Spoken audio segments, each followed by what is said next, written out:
sošolci! Zdravo! No, pa je leto naokoli. Ponovno smo v času velike noči. Ja, Oli, si že pripravil šunko, pa zajčke, pa jajčka in vse ostale stvari? Torej misliš dobrote, hrano, ne, Meta? Ja, to, kaj se pripravi za veliko noč, no, saj veš. Veš, Meta, doma imamo na mizi od šunke do jajc, hrena, potice in vse, kar spada tukaj zraven, vendar potrebno pa je poznati tudi pravi pomen velike noči oziroma zakaj sploh praznujemo ta praznik. Pa me res zanima. Ja, Meta, najbolje, da si vsi skupaj, vi otroci doma in mi dva, pogledamo današnjo zgodbo. Ja, najboljše bo tako. Še prej pa dajmo zapeti eno pesem. Vsi na noge!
Danes bi vam rada povedala velikonočno zgodbo, ki jo beremo v Svetem pismu.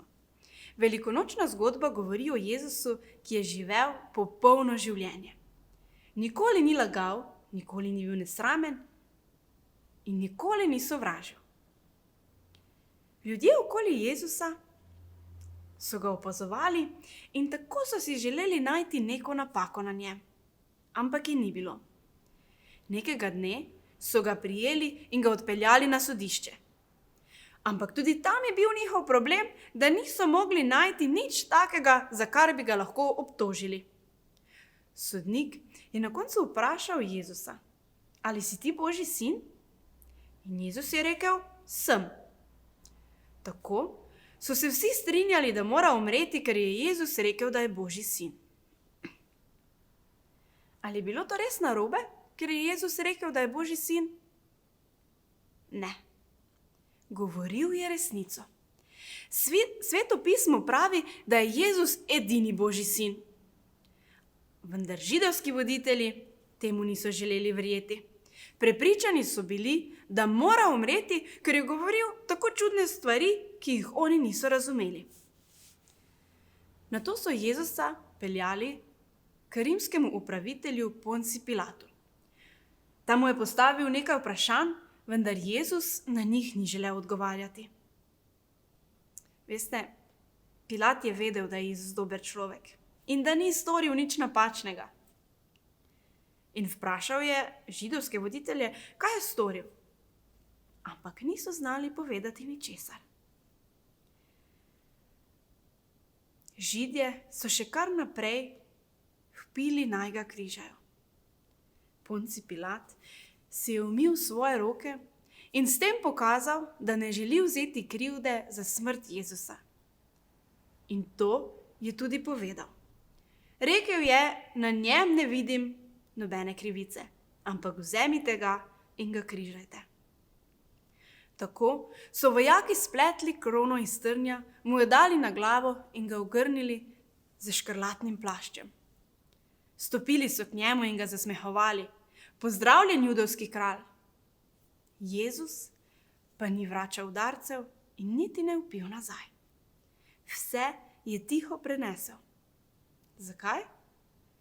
Zato, ker nas ljubi.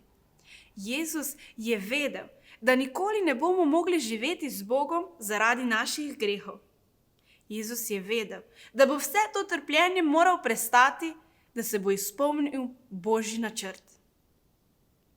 Vojaki so dali Jezusu velik, težak križ, ki ga je moral Jezus sam nositi do mesta, kjer so ga želeli križati.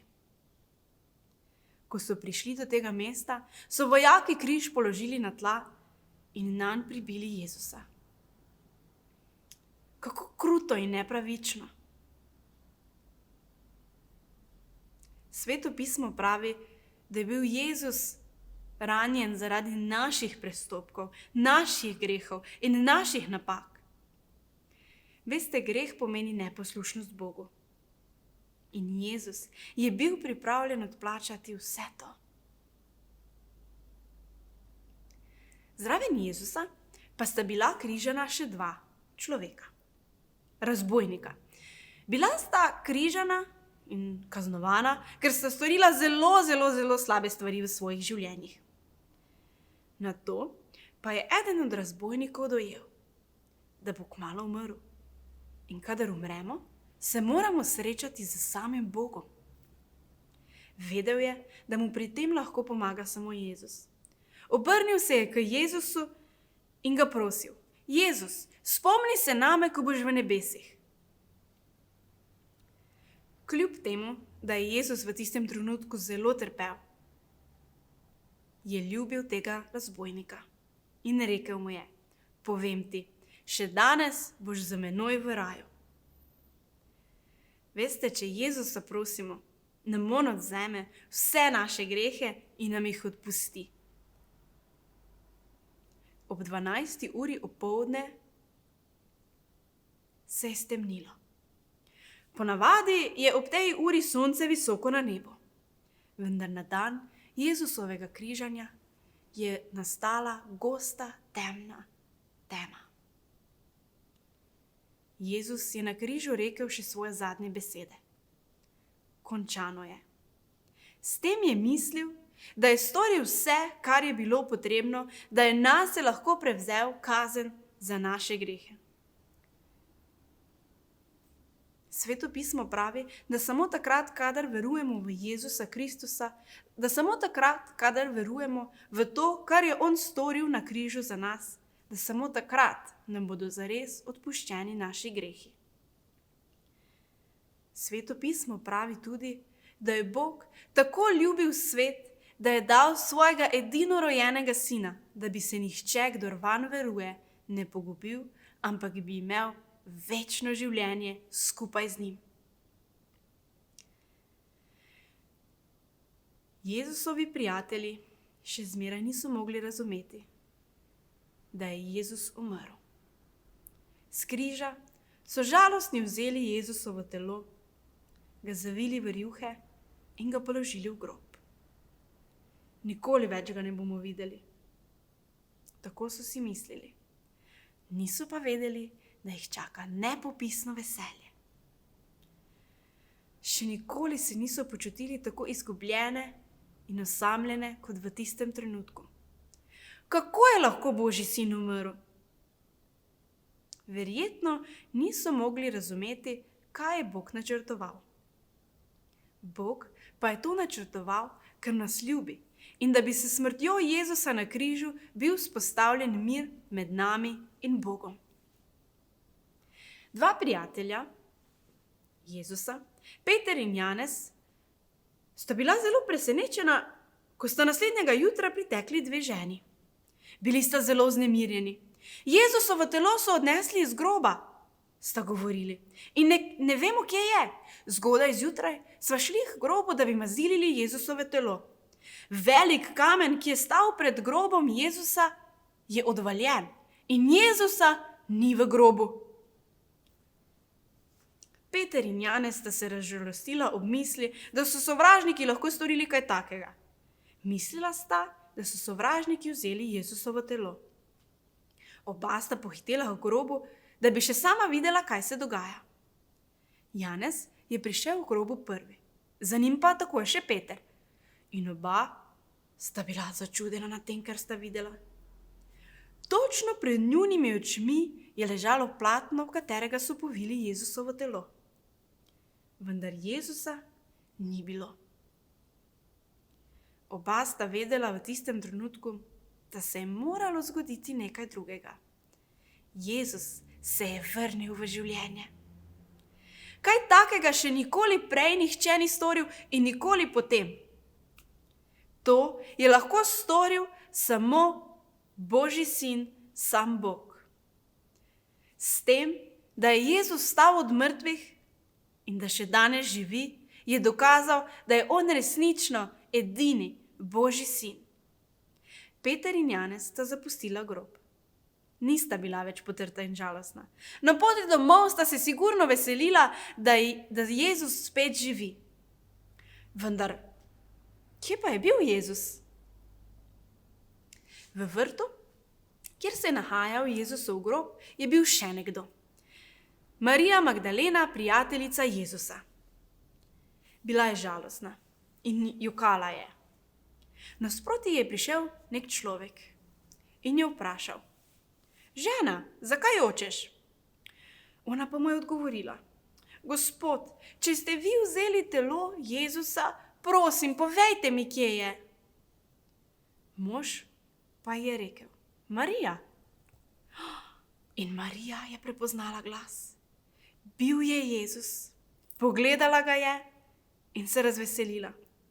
Njegovo telo ni bilo ukradeno. Jezus je stal točno zraven nje, govoril je in bil živ. Kmalu se bom vrnil v nebesa k svojemu očetu, je Mariji razložil Jezus. Zdaj se življenje z Jezusom nikoli ne bo končalo. Jezus nikoli več ne bo umrl.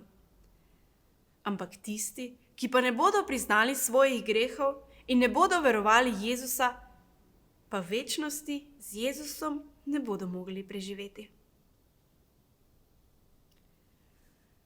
Tako so se v nedeljo zvečer zbrali Jezusovi prijatelji. Imeli so veliko novic, o katerih so se želeli pogovoriti. Nekateri so videli Jezusa, nekateri ne. Ko so bili skupaj, so poskrbeli, da so bila vrata zaklenjena. Naenkrat pa se je zgodilo nekaj čudnega. Jezus je vstopil v sobo. In ja, vrata so bila zaklenjena. Jezus ni odprl vrat. Vseeno je lahko vstopil. Hodil je lahko ven in noter skozi zaprta vrata. Vendar še vedno pa je bilo njegovo telo resnično. Od začudenja so vsi ostrmeli. Jezus pa je spregovoril z besedami: Mir z vami. S tem je mislil, da se več ne rabijo bati in skrbeti, da je bil Bog z njimi. Zavedno. Veste, obstajajo pastorji, za katere se moramo skrbeti. Skrbeti nas mora, kaj se bo zgodilo z nami, ko umremo, srečali z Bogom, če smo v naših življenjih grešili. Takrat lahko nastopi problem. Veste, mogoče res zdaj ne vidimo Jezusa, ampak enega dne ga bomo. In samo, če bomo verjeli v njega in ga prosili, da nam odpusti vse naše grehe, nas bo on sprejel, da bomo lahko celo večnost preživeli skupaj z njim. Jezus je vstal tretji dan, zato, da bi lahko mi imeli večno življenje.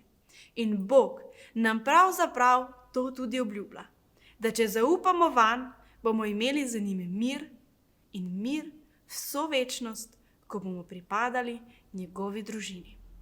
Ne bo se nič več